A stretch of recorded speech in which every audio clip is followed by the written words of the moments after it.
ગીર સોમનાથ જિલ્લાના કોડીનાર તાલુકામાં ભૂતિયા આંગણવાડી સામે કાર્યવાહી કરવામાં આવી છે. તો કોડીનાર તાલુકાના કડવાસણ ગામે સરકારી જમીનમાં ખાનગી ટ્રાન્સપોર્ટ તરીકે ઉપયોગ થતી જમીનમાં આંગણવાડીના બોર્ડ મારી ખાનગી કામો થતા હોવાની ફરિયાદ તંત્રને મળતા કાર્યવાહી કરવામાં આવી છે. તો કોડીનારના મામલતદાર અને સીડીપીઓ તપાસ કરતા આંગણવાડી ન હોવાનું બહાર આવતા તેની સામે તપાસ હાથ ધરવામાં આવી હતી. ત્યારે તપાસમાં હાઈવેમાં જમીન સંપાદન થઈ હોવાનું પણ બહાર આવ્યું છે. ત્યારે કોડીનારમાં આ બોગસ આંગણવાડી મામલે મામલતદારે પ્રતિક્રિયા આપતા જણાવ્યું હતું કે કોડીનાર તાલુકાના કડવાસણ ગામે આવેલ સરકારી સર્વે નંબર 26 ની જગ્યામાં ખાનગી ટ્રાન્સપોર્ટ તરીકે ઉપયોગ થતી બિલ્ડિંગમાં આંગણવાડીનું બોર્ડ મારી ગેરમાર્ગે પ્રવૃત્તિ કરતા હોવાની રજૂઆત પરત્વે ની ટીમ તથા સીડીપીઓ દ્વારા ખરાઈ કરાવતા આંગણવાડી જગ્યામાં આંગણવાડી આવેલ ન હોવાનું જાહેર થાય છે. તેમજ પ્રાથમિક તપાસમાં આંગણવાડી જગ્યા નેશનલ હાઈવે પર સંપાદન થયેલ હોવાનું જણાવતા આ જગ્યામાં આવેલ બિલ્ડિંગમાં આંગણવાડી બોર્ડ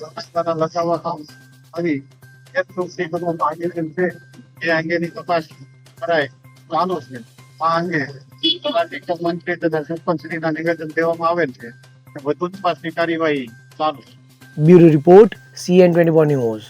હવે જુઓ દેશ દુનિયાની તમામ ખબરો તમારી આંગળીના ટેરવે. ઉઠાવો મોબાઈલ અને Google Play Store પરથી ડાઉનલોડ કરો અમારી CN24 ન્યૂઝ મોબાઈલ એપ.